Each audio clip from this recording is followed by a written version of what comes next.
of resurrection. 1 John chapter 5 verse 8. Jean 1, 5, 8. And there are three that bears witness in earth: the spirit, and the water, and the blood. And these three agreed in one. 1 Corinthians 11, 24 and 25. 1 Corinthiens 11, 24 à 25. Then also write down Matthew 26, 26. Matthieu 26, verset 26. And when he had given thanks, he broke it and said, take, eat. This is my body, which is broken for you. This do in remembrance of me. After the same manner also he took the cup when he had supped, saying, this cup is the new covenant in my blood. This do ye as oft as you drink it in remembrance of me. Hallelujah. Amen. Why must we talk about the price? Until a man knows what something costs, he may not value it. The higher the costs, the higher the value. The lesser the price, the lesser the value. Christianity may look simple. It is not cheap at all. How do I mean? The price is not cheap at all. And I will give you a few instances to understand. The Bible said in Isaiah 52 verse number 14, he said his visage was so mad that you cannot differentiate between him and an animal. It's like a dog or a woman being that a car has run over. Is that price very cheap? Or look at what Psalm 129 verse 3 says. He said, plowman has plowed my back, and they have made furrows and ridges at my back. This is Jesus speaking through the mouth of the psalmist concerning what is going to go through. He said, the plowman, they have plowed my back. They made ridges. The ways people carry to dig the ground, and one side has contour and the other one is down. He said that is how man made ridges on my back just for you. When you understand how expensive this is, you will fight any devil to collect what belongs to you. You need to understand the price that he paid so that you can value and yearn to possess what he has paid for. But the question also is this: what was the purpose of the price? Number one, justification. Somebody once said, he said justification simply means just as if I did not do it. Just as if I didn't commit any offense. The sin you committed, the offenses you committed, somebody suffered the consequence. You were not forgiven and pardoned. Somebody took your place in the suffering. So Jesus became our scapegoat. He became everything that we are, so that we can become everything that he is. So it was not just that your sins were forgiven, But he paid the price. Et tout fait. That was why when he finished paying the price, he shouted, "It is finished." That is, you don't need to pay any other price. All the price that needed to be paid, I have paid them all. And your part is to believe and go back home with the package. You can see that in Romans chapter 4 verse 24. From the day Jesus was born till the time he went to hell and he ascended to heaven, every step he took was to pay for specific price. Why was he born in the manger? The poorest man on earth cannot be born in a manger. It's not possible. But Jesus was born in a manger where animals are given birth to. Why? The Bible told us why. He said he became poor, that through his poverty you and I can become rich. Why was he cudgeled? Why was his skin filleted? The Bible says by his stripes each stripe given to him was to pay the price for any sickness that may come our way. Each step he took was to pay a price. Why did they put thorn on his head? So that you and I can be the head and not the tail. Why did they pierce his side? The reason they pierced his side is also the reason why he didn't marry. So that for the rest of your life, you always have a man or a woman by your side. That was why he took it at his ribs. You remember that when God was making Adam, he made Eve from the rib. So they pierced the side of Jesus, so that as blood gushed out, the price is paid for you to be married. So there is no force on the head that is strong enough to stop you from getting married. Why did blood come from his leg? In Genesis, God put a curse on man. He said the serpent will bruise your feet, you will only bruise his head. And when the serpent bruises a man's feet, apart from dying, he will start experiencing slow motion before death will come. Stagnation will come. But when the feet of Jesus was pierced and blood gushed out, the price was paid. And now he said, you can tread on serpents and scorpions and all the powers of the enemy. He said, nothing shall by any means. Shout hallelujah. Why did blood come from his mouth? God said, there is a curse upon man. He said, you will labor so hard and have so small. He said, thorns and thistles shall they hurt you to you. So which means you will not do well. You will not prosper. But when blood gushed out from his heart, he paid the price. He now said, whatever you lay your hand upon, whatever you lay your hand upon, whatever you lay your hand upon shall prosper. Your business will prosper. Your career will prosper. Your children will prosper. Somebody shout hallelujah. Paid it all. Why was he nailed to the cross? Galatians 3:13 told us the curse is anyone that hands on the tree. Another translation put it this way. He said he swallowed up our curse and dissolved it within himself.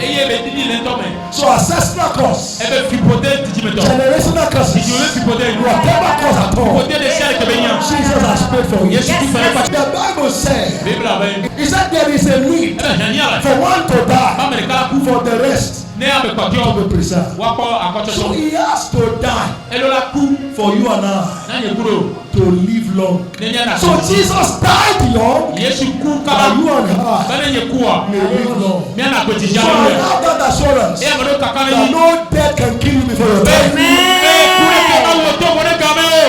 What is the second thing Christ paid? It prays for the credibility of our Christianity. When you see us make boast in Christ, when you see us opening wide our mouth and shouting on top of our voices, don't blame us. It's because we are drunk with this revelation. There is something we know that you don't know. Amen. Amen. So when you are drunk with this revelation, when you are drunk with this understanding, when people tell you that you will soon die, you will laugh and say to them, I can see my children's children. When you have this understanding, and they say they brought you to a throne, you will say, no, I was sent there to make them rich. When people look at you and they say ordinary beggar, you say me beggar, I'm a distributor of wealth. I have more than enough because of the understanding from these scriptures. So when you see us shout that we are more than a conqueror, we are not joking. In every kingdom, there is always a champion. If you look at the story of Goliath, they said Goliath of Gath. They said the champion of the Philistines came out. That is, it was the best of their best. So in the days of old, when two nations are fighting, they don't just fight. They bring out their champions to fight each other. That was what happened between Goliath and David. The Israelites could not bring a champion until David came and he faced their champion. And when David killed Goliath, the victory of David became the victory of the entire Israelites. Jesus is our own champion. His victory has become our victory. That is why the Bible says, it said we are more than a conqueror. What is the meaning of that? The conqueror is the one who fights the battle. The more than a conqueror only sits down, folds his hands. After they finish fighting for him, he goes there to collect the blessings. How is this possible? In 1 Corinthians 15, verse 17 to 20, he said, and if Christ be not raised, he said, your faith is vain. He says, so if Christ did not defeat the devil and death and hell and come back to life, he said all we are doing now will have been useless. What does that mean? It simply means among every God, among every religious leader, they have birthdays, they have death days, but none of them have resurrection dates. For your Jesus and my Jesus, he had death dates, he had birthdays, he had resurrection dates. Hallelujah. Can you now see why we can be so bold and say there is no other name given to any man through which he can be saved except the name of Jesus, because it's the only one who resurrected. Can you see why we can be so bold and tell anybody that Jesus is the way, the truth, and the life, and that nobody comes to the Father except through him? That should make you proud. There should be spring in your feet. You should walk out bold. And when occultic people want to introduce you to occult, you ask them, who is the founder? And when he tells you the founder, you tell the person, when was his resurrection date? Christianity is not just one of the religions. Christianity is the only way of life. You don't think of another way. Jesus is the only way. You should be proud of it. That Jesus is the only way. The truth. Every other one is false. And life. Every other one is death. Because Jesus died and resurrected. Whatever is dead in your life, because Jesus resurrected, that thing is coming back to life. Number 3, sonship.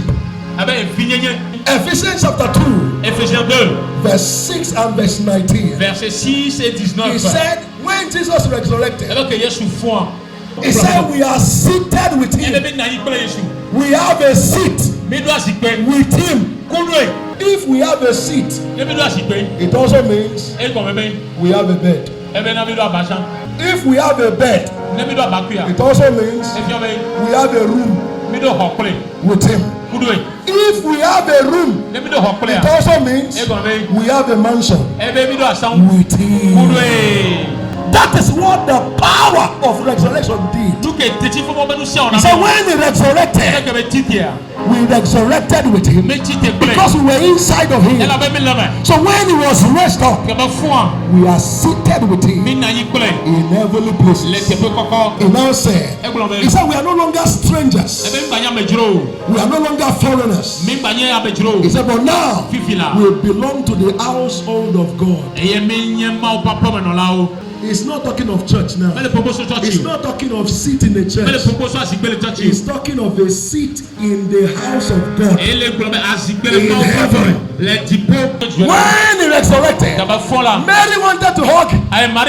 He said, wait. I have not yet gone to heaven. Wait. And what did he say next? He said, Mary, I go to your father and my father. I go to your God and my God. He said, go and tell the people I used to call disciples before that now that I've resurrected, they are no longer disciples. They are my brothers. So Jesus is your brother. The last thing that resurrection power gave to us, there are many of them, but the few we are considering, is that we carry the wholeness, the healthiness, and the DNA of God.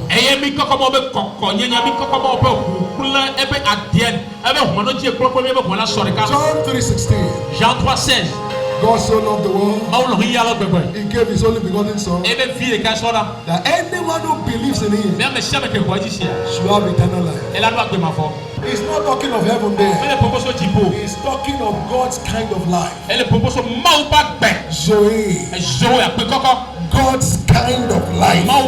Just like we have animal life, we have plant life, we have insect life, we have God life. That is why the Bible calls us gods. He said ye are gods because ye are the sons of the Most High God.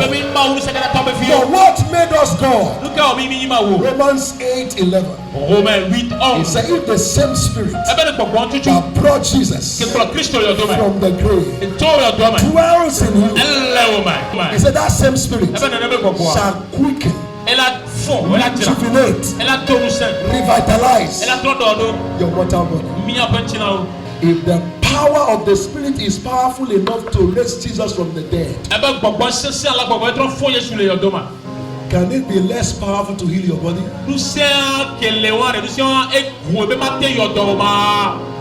Whatever part of redemption that you are not enjoying now is the part you did not believe enough.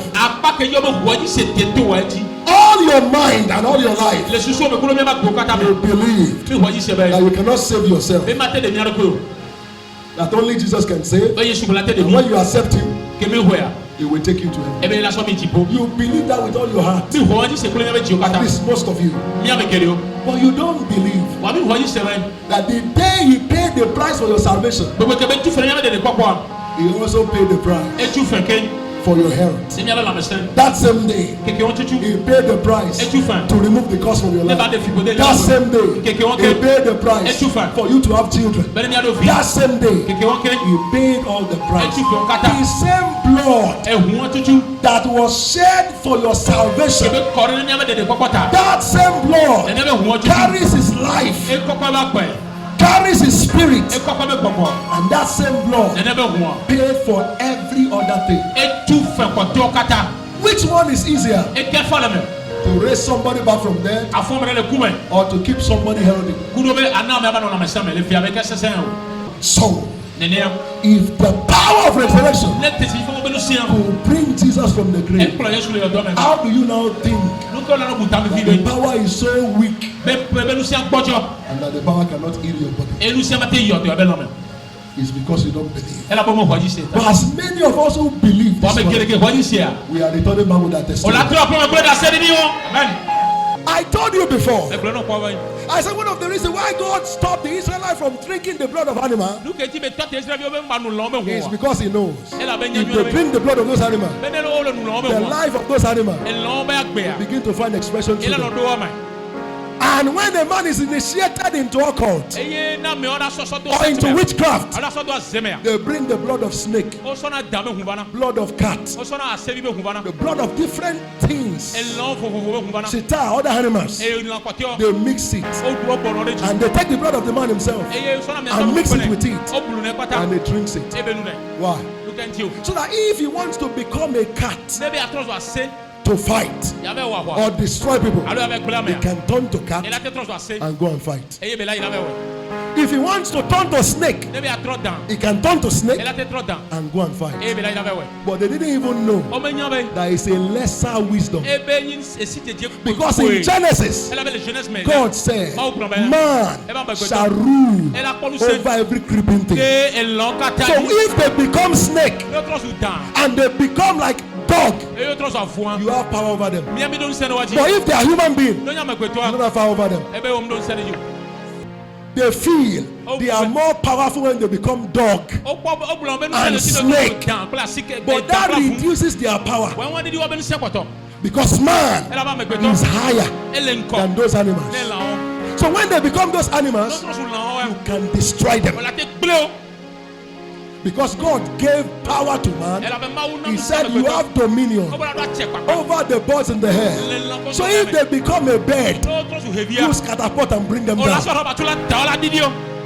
He said you have power and dominion over the fishes of the sea.